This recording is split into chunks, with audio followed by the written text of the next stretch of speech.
We all see it coming. Euron isn't very honest, and Victarion isn't very smart. I mean, Victarion is sitting there repeating the mantra to himself, all Euron's gifts are poisoned, and yet he's still gazing into the depths of the dragonbinder horn that Euron gave him, thinking about how it's going to make him a king and a dragon rider and the ruler of the world. Yeah, all right. That's right after he gets done sailing across the Dothraki Sea, you understand. Victarion, his axe is as sharp as his mind is not. And my favorite is when he does theology.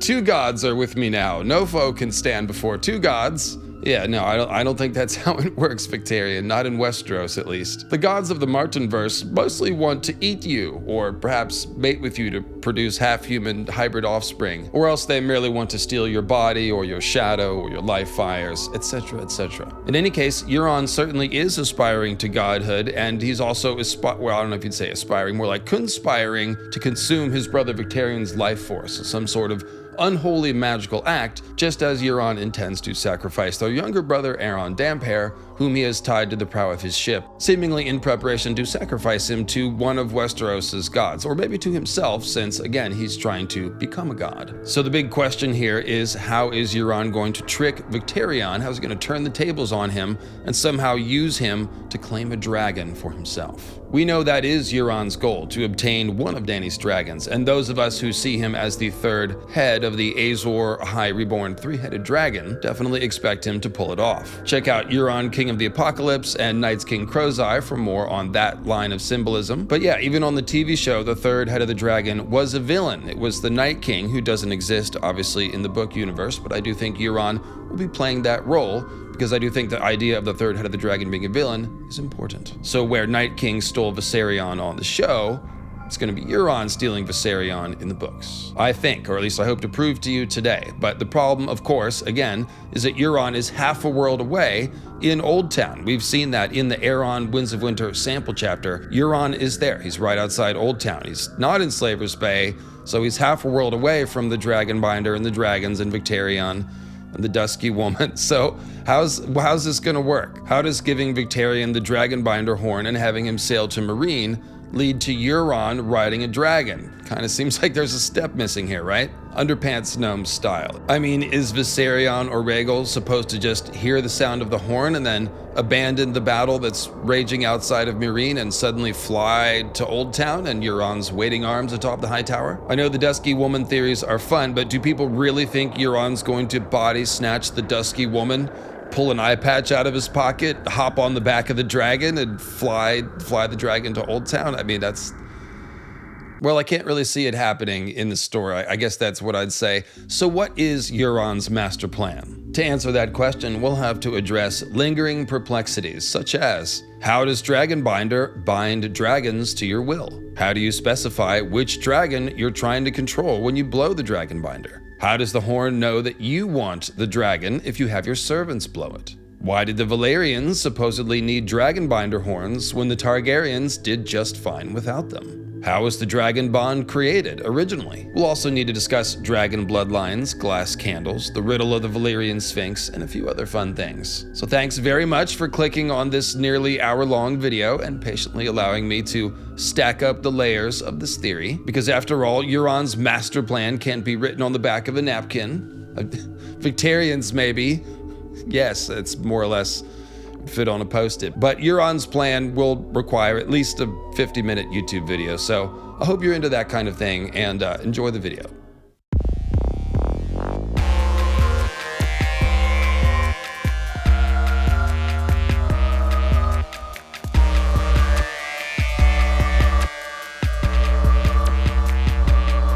Hey there, friends, it's David Lightbringer, and again, thank you guys for clicking on my videos. I love talking about symbolism and stories and mythology for a living.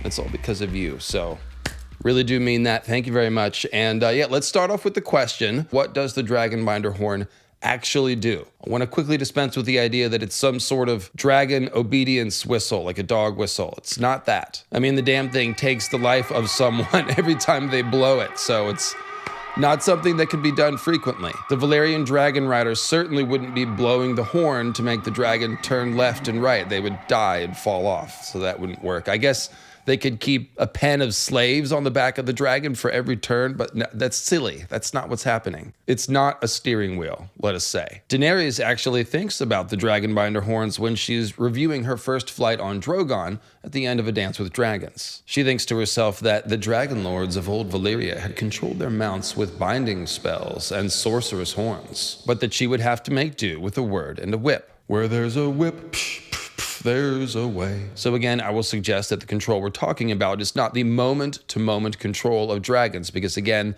the Valyrian dragon rider wouldn't be casting binding spells to make the dragon turn left and right or, take off to go to battle or anything like that. Therefore, I'm thinking this must refer to something more fundamental to the Valyrians' ability to control dragons. And I think what we're talking about here is the creation of the dragon bond itself. That is how the dragon lords control their dragons after all, through the psychic link that forms between rider and mount, which is known as the dragon bond. So, dragonbinder, a horn which binds dragons to your will, with the aid of binding spells. It sounds like it could be about the dragon bond, right? Now, what's super duper interesting, at least to me, is that the Targaryens, unlike the Valyrians, didn't have to use such binding horns. We never hear about them in Targaryen history. And they managed to control their dragons pretty well. The only incidence of dragon disobedience we ever hear of in the books is when Silverwing refused to obey Queen Alysanne's commands to fly over and past the wall. And that clearly has something to do with the magic of the wall and how it affects the dragons,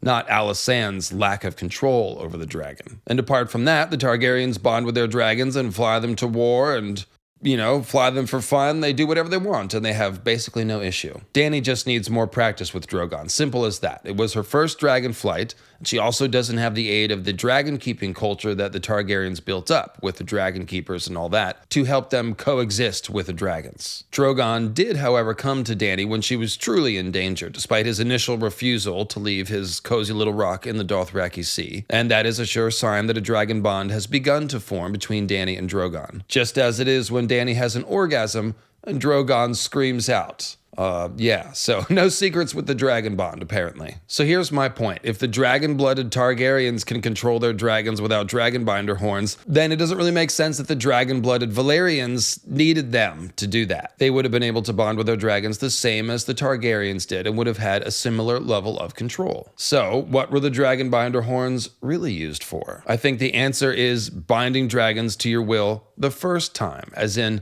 the creation of the dragon bond. After all, Euron's problem is that he isn't the blood of old Valyria, so how's he going to claim a dragon or bond with it? That would seem to be the obvious reason why the author gave him a dragonbinder horn, because he needs to create a new dragon bond. In other words, the horn isn't just going to make the dragon obey Euron like some sort of compulsion spell, it's going to create a new bond between Euron's bloodline and the dragon's bloodline, because that's how I think the dragon bond works. So I explained this theory in much more detail in my cannibal video, but basically I think the dragon bond works by tying specific dragon lineages to specific human lineages, as opposed to any Valyrian being able to bond with any dragon. There are several clues about this, beginning with the cannibal, the dragon known as the cannibal, who used to live on Dragonstone. The small folk of Dragonstone believe that the cannibal was on Dragonstone even before the Targaryens arrived. And remember that Dragonstone and its fused stone fortress were actually founded by some different Valyrians 2 centuries before any Targaryens ever got there on the island. It takes dragons to build infused stone, of course, so these Valyrians would have had dragons on the island, again before the Targaryens came there, and it would be from these dragons that the cannibal would theoretically descend, if the small folk are right. I think they are, and I think this is the explanation for a lot of cannibals' strange behavior. So he refuses to let any of the dragon keepers of Dragonstone come anywhere near him,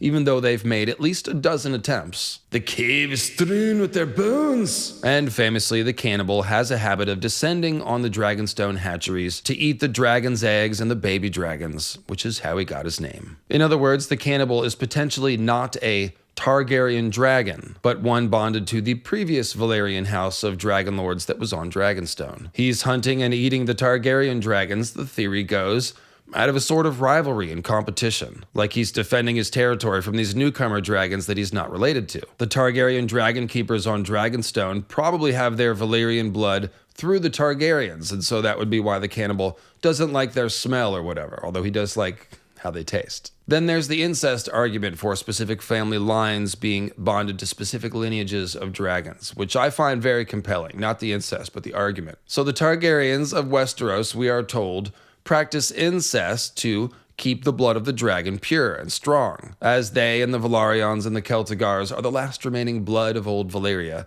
at least in Westeros. That Valyrian blood is how the Targaryens bond with their dragons, so the incest does make a practical kind of sense, even if it is gross. And I'm not apologizing or excusing incest in any way. I'm just saying there's a coherent strategy there. And the real question is, why did the Valyrians practice familial incest back in Valyria, where literally everyone would have had the blood of the dragon? I mean, the dating apps in old Valyria must have been very, very boring. Every single entry is like silver hair, purple eyes, aquiline nose. I'm into fire worship and blood magic and glass candles, etc., etc. Every single profile. So yeah, why did the Valyrians practice familial, meaning like brother, sister, and cousin, and aunt, uncle, incest? Well, I think the answer is dragon bloodlines. If anyone with Valyrian blood can bond with any dragon, then it's kind of a free-for-all as far as stealing dragons and stuff. But if the dragons are bonded to specific bloodlines, then you would have a clear incentive for keeping it in the family. That would simply be a way of keeping control of the family's dragons. And of course, the main point of medieval incest, which was quite common, was similarly to keep wealth and power inside the family. So George would essentially be mirroring that scenario with the dragons. Otherwise, there's simply no need for a tradition of incest in old Valyria. So yeah, I think the incest itself is pretty strong evidence that the dragons were bonded to specific Valyrian families. This division of dragon power among the rival Valyrian families would mirror the way that the political power is also divided amongst the famous 40 families of old Valyria. Because of course they never had kings or emperors in Valyria, they just had some kind of senate. So yeah, it all kind of fits. And that, ladies and gentlemen, is the sense in which dragonbinder binds dragons to your will. This explains why Dany would have heard that the Valyrians controlled their dragons with binding spells and sorceress horns. Because the dragonbinder horns, accompanied by the right spells, must play a central role in the initial creation of a bond between a human bloodline and a dragon bloodline.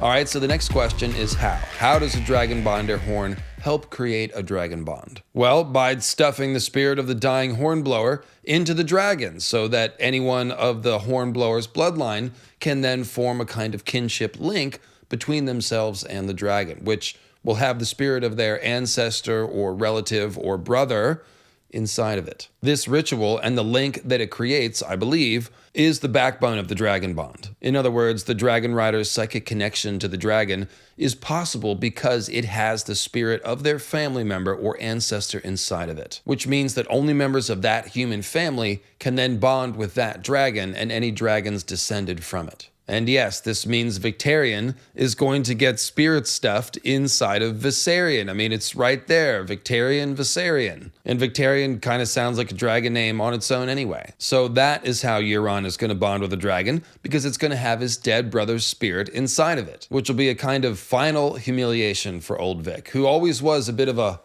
tool. In the section of The World of Ice and Fire, where the Maesters are discussing the Valyrians and Septon Barth's various ideas about how the Valyrians controlled their dragons, we learned that the tales the Valyrians told of themselves claimed they were descended from dragons and were kin to the ones they now controlled. So if my little theory about the dragon lineages and the dragon bond is correct, then this statement makes perfect sense, right? In order to control a dragon, you must share a kinship bond with the dragon, which is accomplished by means of one of your ancestors or family members having been spirit stuffed into the dragon, or a dragon that is an ancestor of the one you want to control. So I went into more detail about this in the videos called Daemon's Song and Dreams Come from Dragons. And as always, I got to give a huge shout out to artist Airtouch Oltanaz for his custom designed Daenerys the Dreamer and Balerion masterpiece that you are looking at right here. Isn't it nice? Always like to show this off. So shout out to Airtouch. And once again, I will say that there are several clues about this in regards to stuffing ancestor spirits inside of dragons being a central part of the creation of the dragon bond, with the most recent one coming in the form of Daemon's Song that he sang to Grandpappy Vermithor, who does love a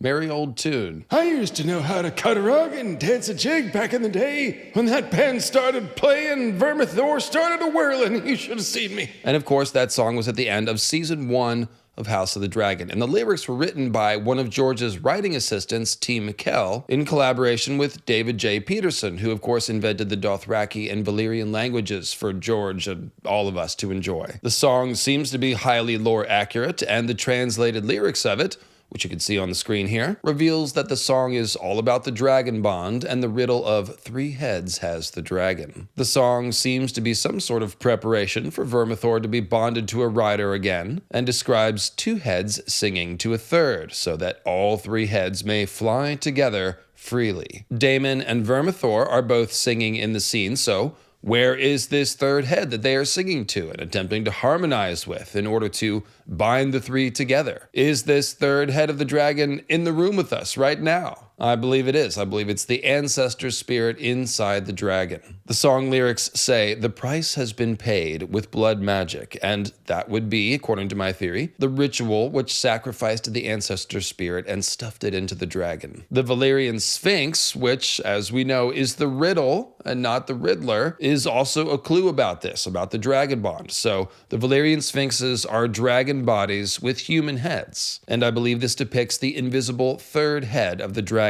bond, which is the ancestor spirit inside the dragon, of course. And since we're speculating about the dragonbinder horn being used to create the dragon bond by transporting people's spirits into dragons, it's certainly interesting to note that an enchanted song could be a part of the process of harmonizing these 3 heads of the dragon in preparation for bonding. Dragonbinder is a kind of sound magic after all, even if it is a very unpleasant sound to listen to, and it certainly is described that way. Setting aside the sound of magic, the hills of Naga's bones are alive.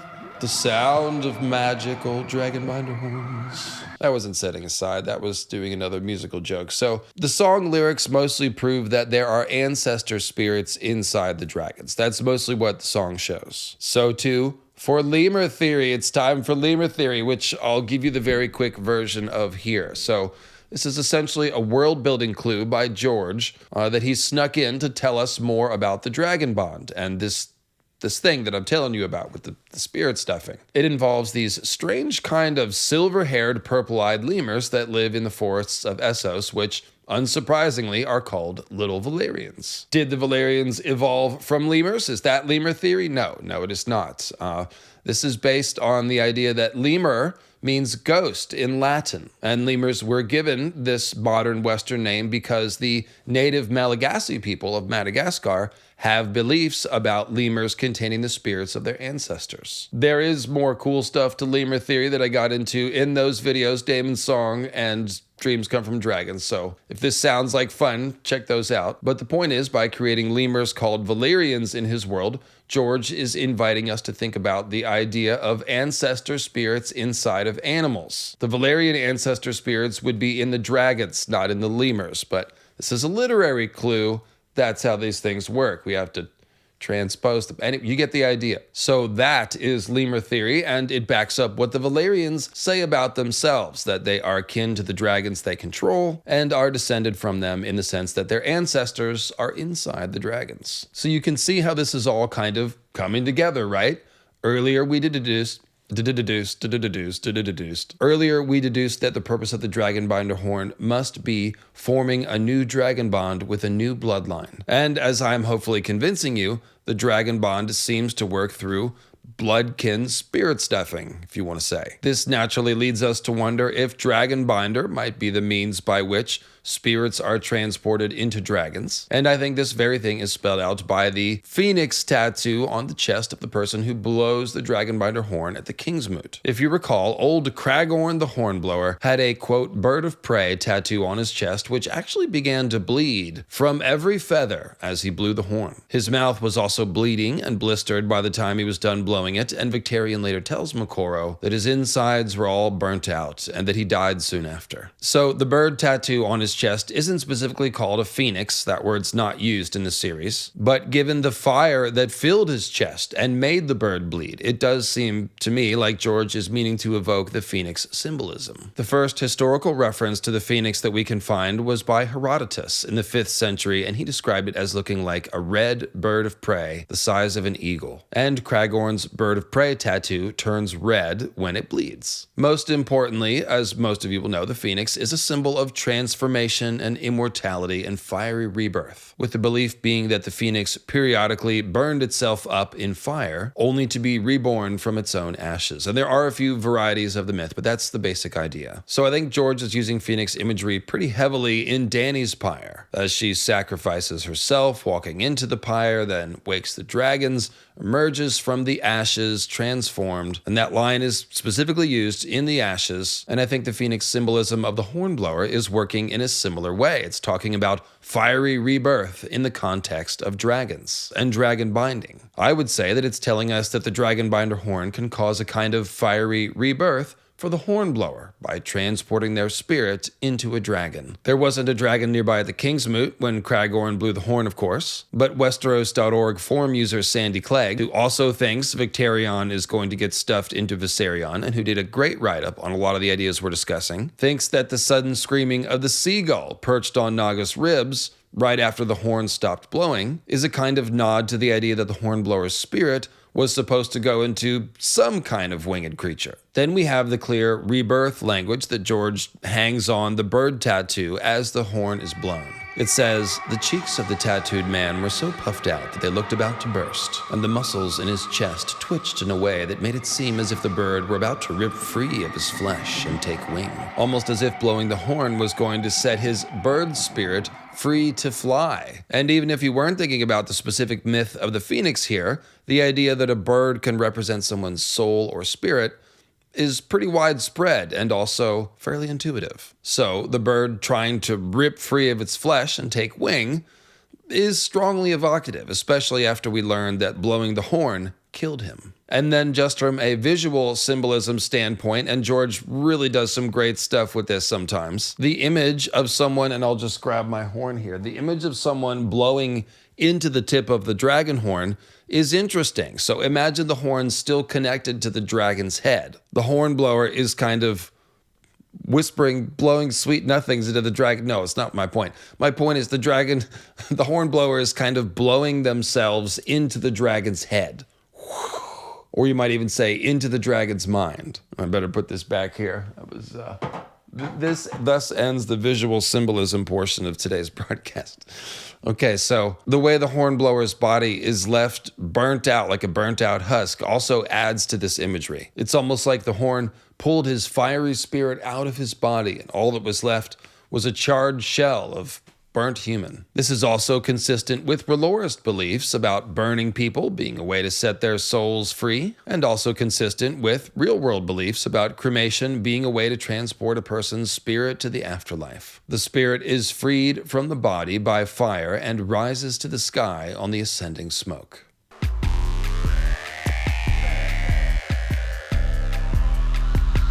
Now, all that symbolism and foreshadowing stuff is well and good, but Victarion wouldn't actually be stupid enough to blow the horn, right? I mean, not after he saw what happened to Craghorn at the King's Moot, right? Right? "A dragon's horn from Valyria," said Victarion. "Aye, it's cursed. I never said it wasn't." He brushed his hand across one of the red gold bands, and the ancient glyph seemed to sing beneath his fingertips. For half a heartbeat, he wanted nothing so much as to sound the horn himself. "Euron was a fool to give me this. It is a precious thing, and powerful. With this, I'll win the Sea Stone chair, and then the Iron Throne. With this, I'll win the world." Oh gosh, sounds like he's sure thinking about giving that thing a toot. Maybe he'll convince himself that it's okay if he holds it with his burned fire hand. It sounds like Victarion logic, right? You'd need R'hllor-proof lungs, that's what you'd need, but two gods are with him after all, so there is that. And R'hllor has already shown Moqorro how much Victarion is worth in a fire. Oh, that's unfortunate wording. Although it is also there in Mokoro's line about Victarion. He glimpses the glory that awaits Victarion in his fires. You guys, what could go wrong? Vic says, don't worry, the Red God will have his due. And Mokoro's like, oh, I'm not worried. He's shown me how much you're worth in the fires. I call that ominous. I don't know about you. Now, it's obviously hard to know where Mokoro's loyalties lie and whose agenda he's serving, that of the R'hlloriths or maybe even Euron. Although I will point out Euron has dismembered and tortured a Red Priest in the hold of his ship, so I don't know if the R'hlloriths would be happy about that if they found out. However, it's not hard to guess that Mokoro might not necessarily be working in Victarion's best interests. He can see the future very well, though, so perhaps he's glimpsed Victarion's future as a fiery sacrifice to the dragon. As for Victarion, well, he could sure see himself inside the dragonbinder horn. Victarion ran his hand along it. The horn was as warm and smooth as the dusky woman's thighs, and so shiny that he could see a twisted likeness of his own features in its depths. Well, a twisted shadow reflection of Victarion caught in the depths of the dragon horn. This is what we call the foreshadowing. I mean, it looks so inviting that it reminds him of the dusky woman that he's inserting himself into, we'll say, for reasons of making the symbolism clear. Sorry if I can't keep a straight face here, but this is basically Victarion giving a "I can really see myself in your pants" pickup line to the dragonbinder horn, and if that's not funny, then what are we doing? It's been 13 years without a book. I mean, come on, man. Speaking of lust, if you will, we can't help but notice the similarity between the dragonbinder horn and the One Ring from Lord of the Rings in that quote that we just read. Victarion even calls it a precious thing, so it's kind of the giveaway, my precious. And the dragonbinder horn does actually have bands of gold or rings of gold around it, but it's really more about that evil, insidious compulsion that you know you should resist, but probably won't, because you just want that sweet, sweet power and don't want to believe that it's going to cost you everything. I mean, that can't be true, right? With this, I'll win the sea stone chair and then the Iron Throne. With this, I'll win the world. Yeah, I mean, it really sounds a little bit like Samwise Gamgee's "Hail, Samwise the Strong," delusions of grandeur vision that the ring gave him, right? So I think we should have little doubt that Vic is going to give that thing a toot, and in doing so, sign his own death warrant.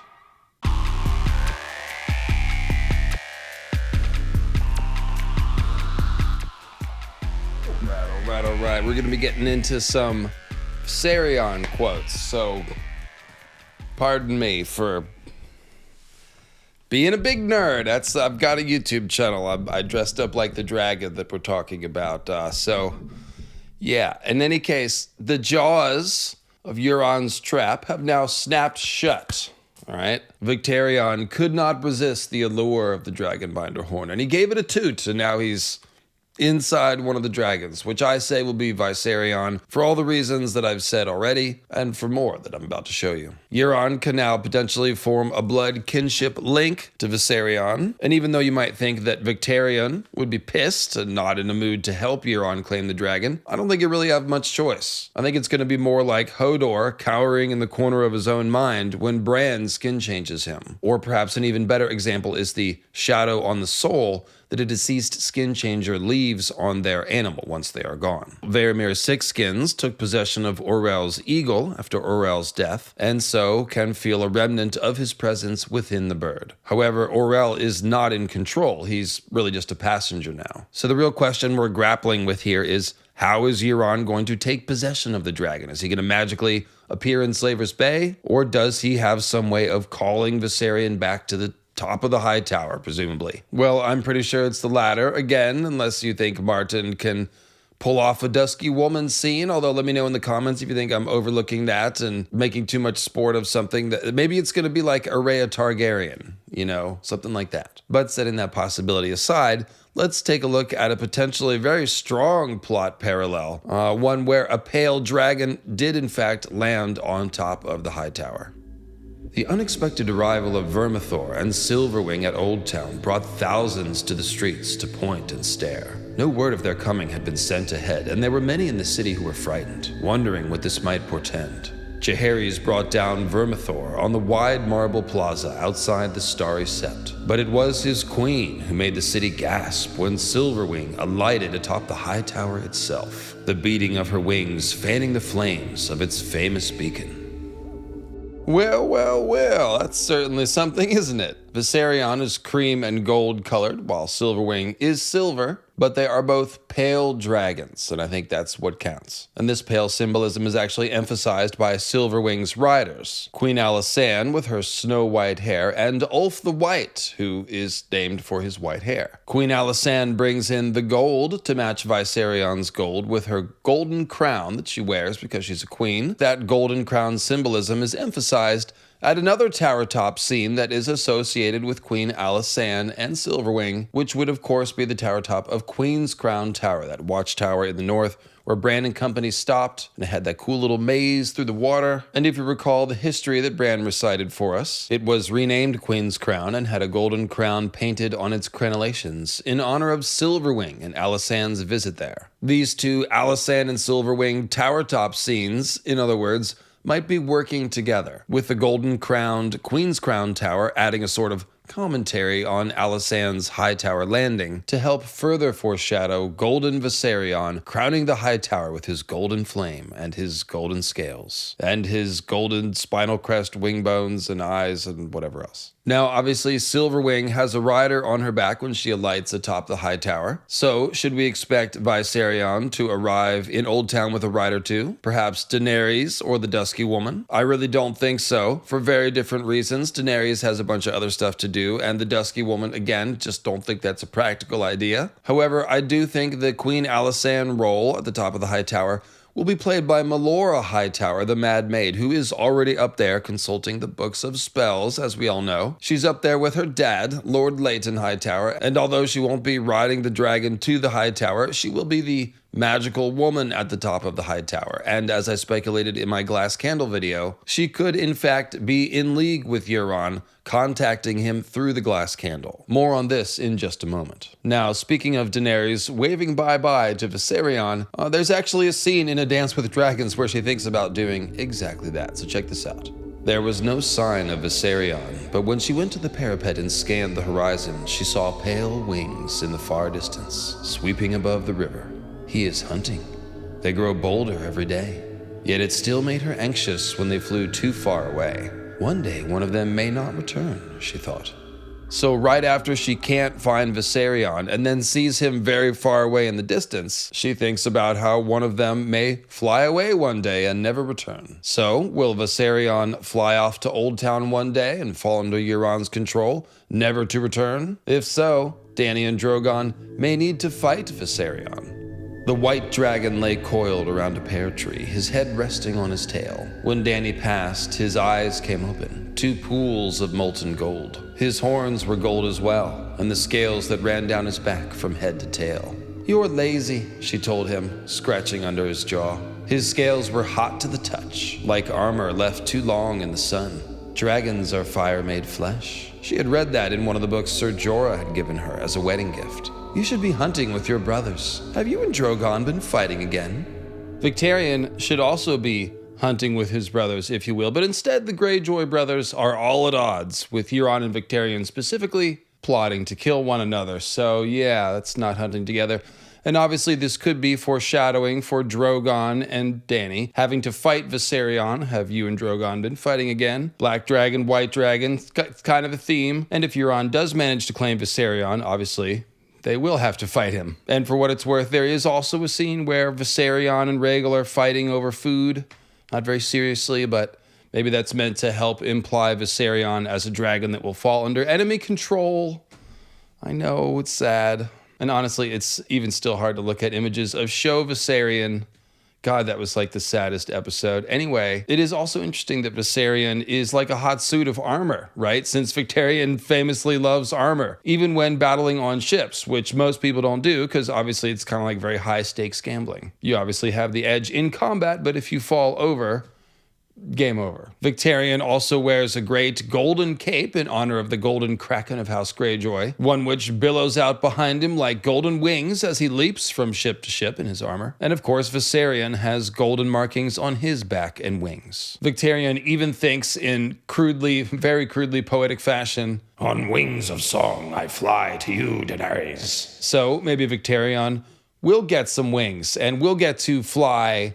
Maybe not with Dany, maybe at Dany. Depends on how the whole thing falls out, but yeah. And notably, Victarion has this thought right after burning some people alive, and the horn might burn him alive. And then literally the next line after this little poetry jam, he takes the horn out to fondle, which seems suggestive, especially when I use the word fondle. Now, the constant descriptions of Viserion's eyes being like pools of molten gold definitely seem meant to remind us of Viserys, for whom Viserion is named, and his deadly crown of molten gold. So will Victarion the Kraken be melted down and poured inside of Viserion, where he can then look back at us through those molten gold eyes? Just to remember the parallel for a second, Viserys was killed by Drogo, who was Dany's husband, and Victarion is basically getting tricked to his death by Euron, who wants to be Dany's husband. Both Viserys and Victarion think that they're going to sit on the Iron Throne, but in actuality, it will be their siblings who will make a more credible claim to the throne, obviously Dany and Euron. Perhaps these are coincidences, of course, but perhaps these parallels exist because if you mash Viserys and Victarion together, you get Viserion, kind of like the Sesame Street thing, you know. I'm not going to do it, but yeah, some of you know what I'm talking about. And Victarion kind of sounds like a dragon name anyway, Victarion. And the more serious naming clue here is that naming the dragon Viserion after Viserys kind of softly implies that Viserys' life has paid for the dragon's life, or even that Viserys has gone into Viserion and become the dragon. I am the dragon, and I will be crowned. And I would say this foreshadows Victarion literally going into Viserion and becoming the dragon, if you will. And Viserion does have a kind of golden crown with his golden horns, obviously. Sticking with the animal theme, we notice that Victarion is not only a golden kraken, but also a golden bull. Theon and Euron both think of Victarion as a bull in their monologues, and he's also described that way a couple of times in his own chapters as well. And do you know who likes to eat bulls? Rhaegal, actually. Wah, wah. However, the scene in which Viserion is first chained up, he's eating oxen, which is similar to a bull, and there is really just a ton of what looks like Victarion foreshadowing. So have a look here. First, you can observe that Viserion is trying to get to Dany, but cannot. And that may be the situation once Euron has claimed him, obviously. Viserion can't fly to Dany because of a massive iron collar and iron chain links. And of course, Viserion would be bonded to the king of the Ironborn, if this theory is right, with an Ironborn inside of him linking him to the Greyjoy bloodline. The collar in particular is a symbol of ownership and enslavement, so this does seem like a very strong symbol. The next paragraph has Viserion trying a second time to reach Dany, perhaps just to emphasize the separation dynamic. How long until Viserion's fires can crack stone and melt iron, Dany wonders. IDK, how long until an Ironborn is cracked open, melted down, and poured inside of him? Viserion was tricked into the bondage of his iron chains by means of feeding him oxen to make him drowsy, which I would see as a foreshadowing of Viserion being chained and bonded to the Ironborn when he is fed the spirit of Victarion the bull. Who knows, maybe we'll catch Rhaegal munching on Victarion's lifeless carcass after he's yeeted himself with a dragon horn. Continuing on with the animal symbolism, I didn't have time to put this in the script, but going back to that Westeros.org write-up by Sandy Clegg, Viserion, as you can see in a lot of this artwork, is the dragon who is frequently perching on Dany's shoulder. Like a parrot. Like a parrot. I didn't catch that. I have a parrot. Sits on my shoulder all day. Shout out Sandy Cleggs. Viserion is like a white cockatoo on Dany's shoulder. And perhaps that is, foreshadowing that he's a pirate dragon. He's kind of like a parrot. Yeah, so that's pretty funny. And there's also several scenes, as Sandy Clegg points out, where Viserion is sort of associated with ships. Viserion's wings putting wind in the sails, is perching on the porthole, stuff like that. So more animal stuff that I did have in the script. Victarion the Kraken is also like a bull that will be fed to Viserion. And Viserion, in turn, in addition to being like a parrot, is also like a blood-drinking vampire bat, hungry for Victarion's blood, as you can see in this quote right here. Viserion has succeeded in melting his chains and now clings to the roof of the pit like some huge white bat. And in the second quote from a later chapter, we see that he's dug himself a bat cave. Na na na na na na na na na na na na na. Now, bat symbolism can be vampire symbolism, of course, so perhaps George is implying that Viserion is just kind of hanging around, waiting for someone to offer him a blood sacrifice. Euron also has extensive vampire and Dracula symbolism, as Grey Waste Tim and I discussed in our Vampire Lore Summit. Check that out. So it would make a lot of sense to see Euron ride a kind of bat dragon, a vampire dragon. Viserion is also implied as a blood-drinking dragon, hungry for human sacrifice, in particular, in Tyrion's The Winds of Winter sample chapter. The quote begins with Ser Jorah thrusting, it's his sword that he's thrusting through the throat of the Yunkish messenger, and he's dying magnificently there, taking a couple of wobbly steps, and as you can see, bleeding out all over the Syvas board. Now, the Yunkish envoy, who wears a yellow silk cape, which is very similar to Victarion's golden cape, is also both an envoy and a noble, just as Victarion is both a Lord Captain and an envoy of Euron. The yellow-caped Yunkishman's blood soaks into the veins of the white wooden Syvas dragon piece, completing the mock blood sacrifice ritual. And although there's a lot going on in the scene that we could spend more time breaking down, it does seem like part of the point of the symbolism here is that Viserion, the white dragon, will soon have his veins full of the blood of a yellow-caped sacrifice, if you will. Now, you don't need to be Joseph Campbell, Lord of Symbolism, right? To notice that a piece of white wood veined with red blood in this story is obviously evocative of a weirwood tree, and weirwood trees are famous for accepting blood sacrifice and also storing souls in them. So again, there's a lot going on in this scene, but part of what George could be implying is that dragons can be like weirwood trees, accepting human blood sacrifice and storing souls in them. And that Viserion, the white dragon, is going to be the one who does something like this in the story, who has a new dragon bond formed with him. Or her.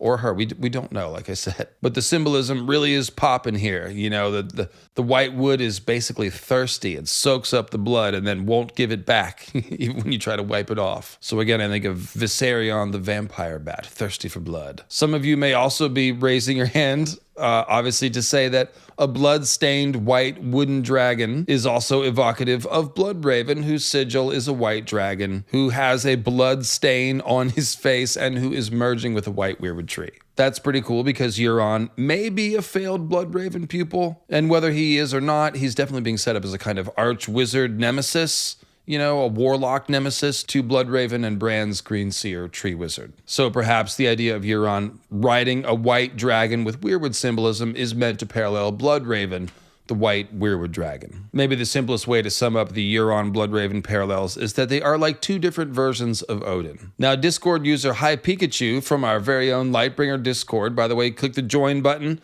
below or join our Patreon if you want a link to our Discord, which is a great place to talk about Ice and Fire or all kinds of other stuff. Anyway, Hi Pikachu brings up the corpse symbolism and pale mare symbolism that is attached to Viserion. Viserion is a pale mount in a city stricken by the plague known as the Pale Mare. And Viserion's even eating the plague-stricken Pale Mare corpses out of the air as they are catapulted into the city. The Pale Mare itself is a reference to the book of Revelation, chapter 6, verses 8, which reads, "So I looked, and behold, a pale horse, and the name of him who sat on it was Death, and Hades followed with him. And power was given to them over a fourth of the earth, to kill with sword, with hunger, with death, and by the beasts of the earth."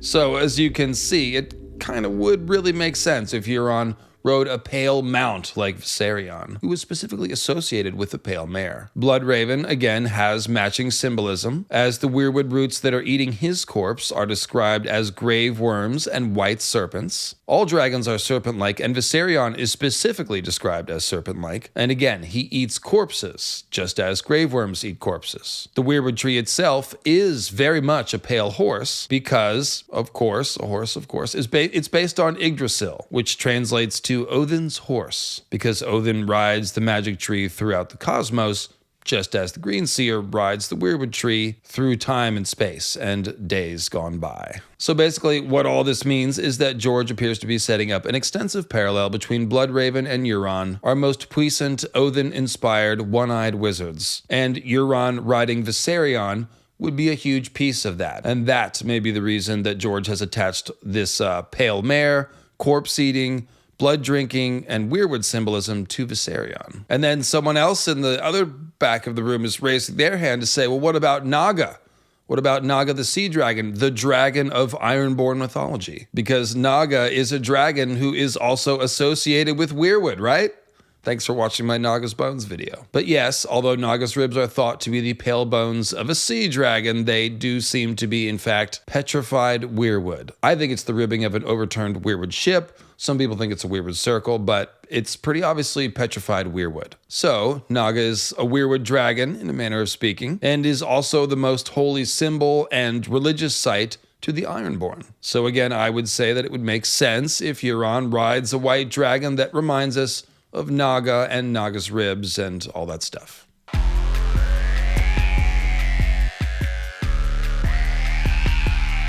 Oh, I know what I forgot from that Tyrion chapter with the Syvas dragon drinking up the blood. The Yonkishman's hair, it's called out a couple of times, oiled into the shape of like 1,000 black roses, where you can see when he falls, he's laying face down in a welter of red blood and oily black roses. That is the waves of blood and night symbolism that is many times attached to Euron. That's like 20 minutes of my Euron King of the Apocalypse video. But yeah, that's kind of his symbol. The waves of blood and night, blood red sea, black and blood eye. It just goes on and on. The colors of his ship, midnight black and blood, etc., etc. So I'll get back to the script now, but yeah, those roses were bugging me. I knew I was missing something there. So the white dragon piece is literally emerging from a sea of blood and black oil. So shout out to the oily black Krakenstone. This video is it's gonna be like an hour. I said 50 minutes earlier. Anyway, so we're talking about Euron stuffing Victarion into a dragon, right? Well, one of the very best foreshadowings for this that I have saved until nearly the end of the video, there's a lot to cover, is what Euron is doing to Aeron Damphair, his other brother, in the Forsaken Winds of Winter early release chapter. The first line of the chapter, which is very memorable, is,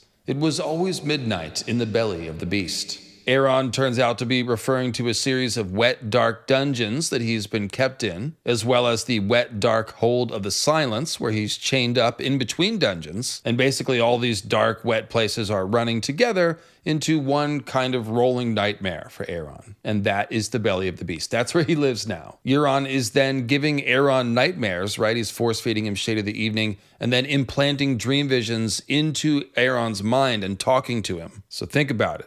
If my theory about Victarion and Viserion is right, then Victarion's spirit will be chained up in the belly of the beast for the specific purpose of Euron forming a psychic link to him inside the belly of the beast. I mean, it's a really good parallel, isn't it? Aeron is, of course, slated for some sort of blood magic ritual to increase Euron's power, and similarly, if Victarion is sacrificed through dragonbinder to Viserion, this will be a blood sacrifice of his brother to increase his power. So, yeah, it's a pretty strong parallel, right? Now, I believe the method by which Euron is invading Damphair's mind in the belly of the beast is a clue about how Euron will contact Victarion when he's inside of Viserion.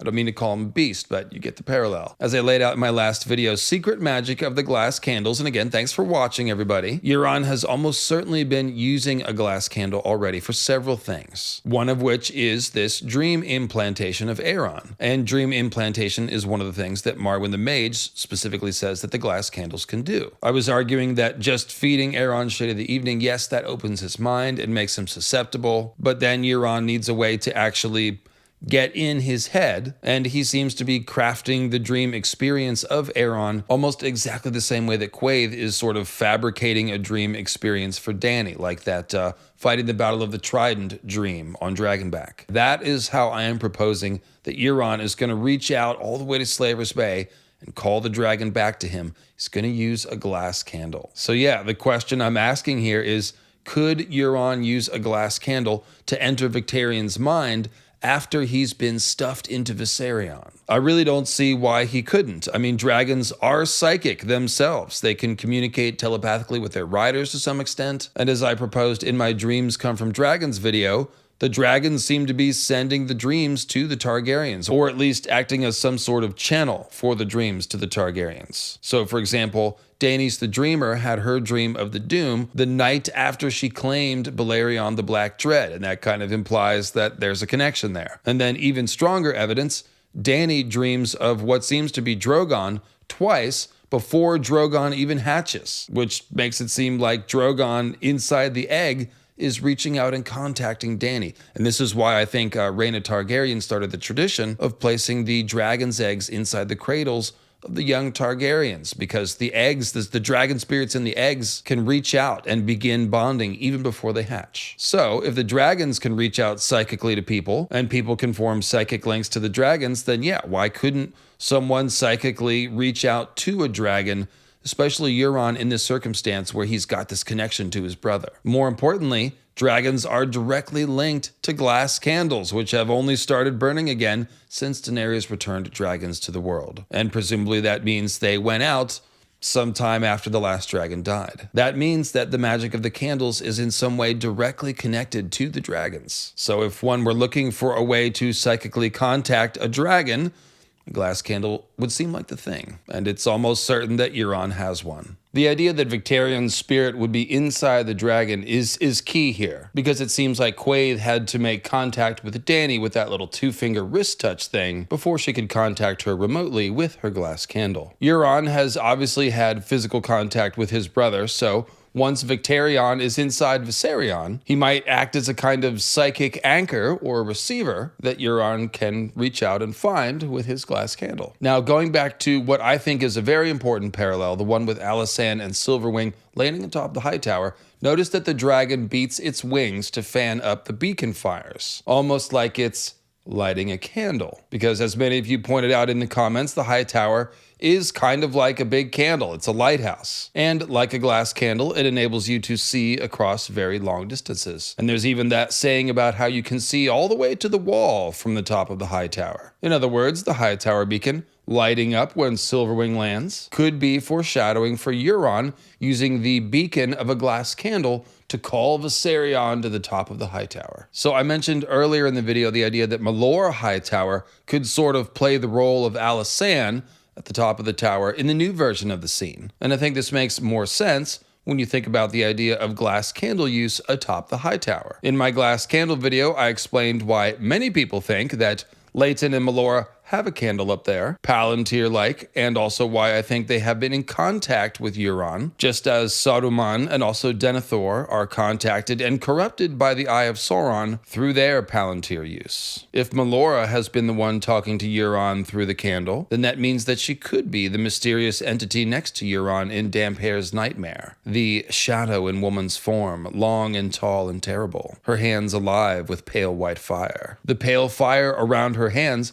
could be a reference to Melora lighting the candle, the piercing bright flame of the glass candle. She might be using the candle to enter that very vision that Damphair is having, so it makes sense that she would appear as a shadow in woman's form with hands alive with fire. And big hat tip to Grey Waste Tim, that was his find. I think that's a pretty good one. And so, just as Alysanne and her dragon fanned up the high tower's beacon fire when they landed, perhaps it will be Melora lighting the glass candle atop the high tower so Euron can call his dragon home. Speaking of Grey Waste Tim, I consulted with him while I was going over the script, and he reminded me that Cthulhu, who is described as being half kraken and half dragon, is pretty much the master of dream implantation and manipulation. Euron has very strong ties to Cthulhu, and is both kraken and dragon, since he's a man collecting and wearing Valyrian artifacts and aspiring to ride a dragon, who is also a Kraken of House Greyjoy, and who also appears as a tentacled kraken in basically every dream vision of him. And thus, it would make perfect sense if a big part of Euron's plan is to kind of